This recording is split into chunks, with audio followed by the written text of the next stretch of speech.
But I thought I'd open it up for questions because it's an interesting discussion among cartoonists to have. So yes. There's no distinction on how an art is distributed. So I continue to own the copyright regardless if I sell it for $1, if I sell it for $100, if I sell it for nothing.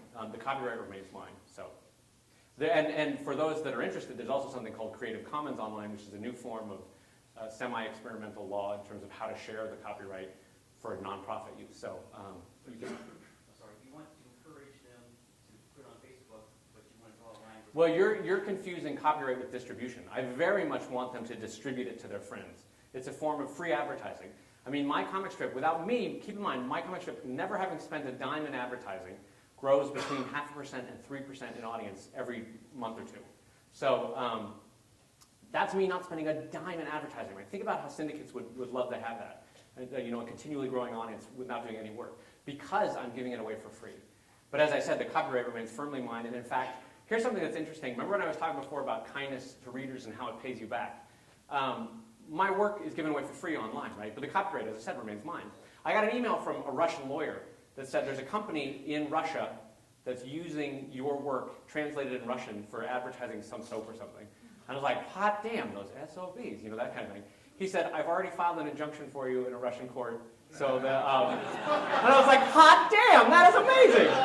So, and they stopped using it. So, and what I'm getting at there is even when it's not that dramatic, I will have readers, you can, for lack of a better phrase, sick your readers on people that are abusing your copyright. And it's powerful. Don't think it's not.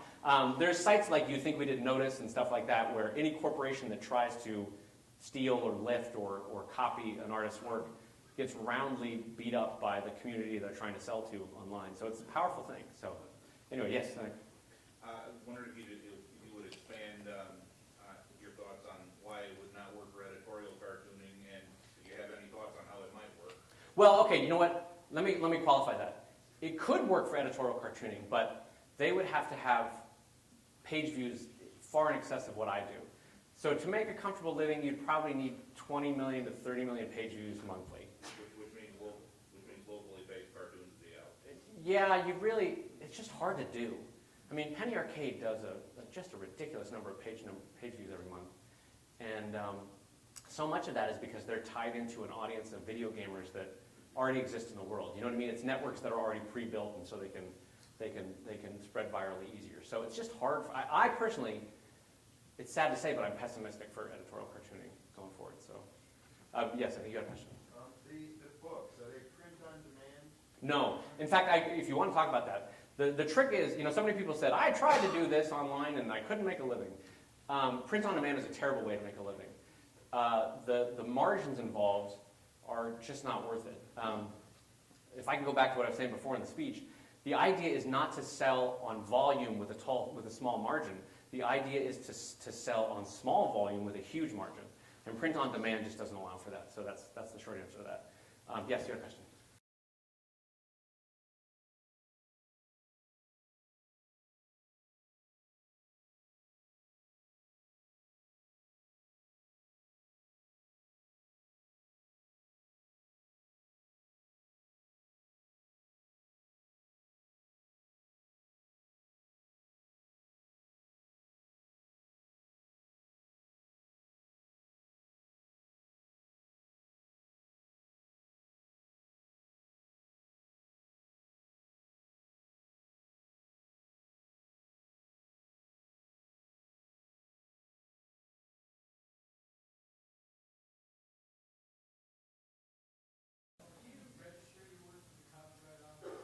The question was, do I register my work with the Copyright Office?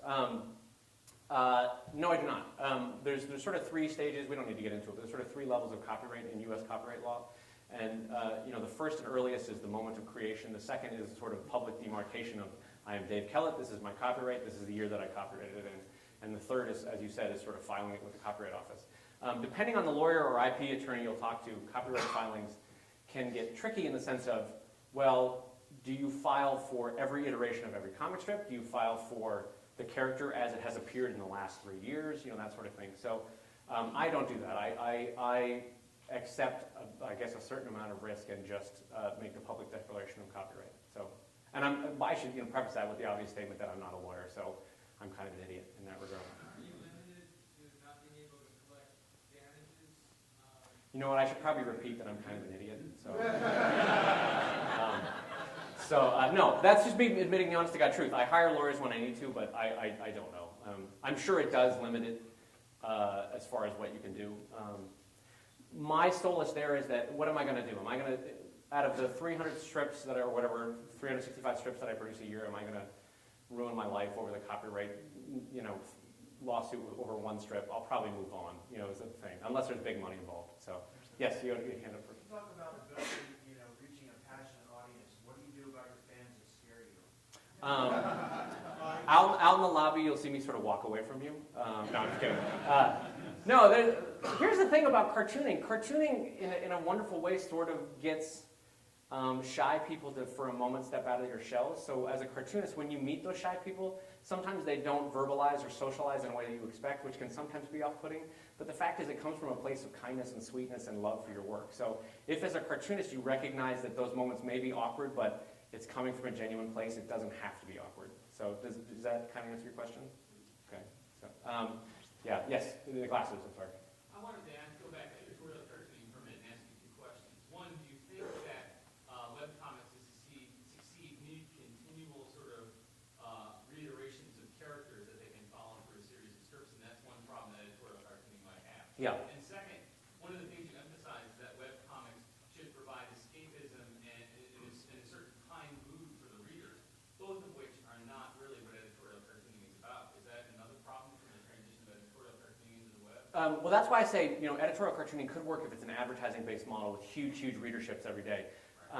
But if you're all trying to sell to people, if you're all trying to get them to crack their wallet for a book, for a plushie, for a t-shirt, you and I both know that Snoopy will sell better than a Ted Rall character just because the warm feelings that Snoopy produces a capitalistic moment, if that makes sense, So one more question. Who's got the best one? If it's not a good one, I'm going to be mad. Oh, I'm so sorry. Yeah, you had a question that I had. Well, yes, this is following up on what we're talking about with the editorial cartoons. I've noticed that being an editorial cartoonist, getting part of my income from that more and more of my income seems to be drawn toward original works. People are asking me to do a caricature of someone, or a gift for someone. Right. And I'm wondering if, with editorial cartooning, perhaps instead of moving toward the large audience through the internet, it will actually be moving more toward individual works of art. Basically, you sell individual pieces Right. to one person. And the obvious. Cartooning is more of a sideline. Yeah, that's very possible. And the obvious benefit that I, of course, benefit from is, unlike a gallery situation who would take 50% of the sale of my original art, I get 100% of that original art sale for every day script that sells. So yes, that's certainly a possible monetization of editorial cartoons, yeah. So I think that was the last one, right? Thank you so much. Thank you guys very much.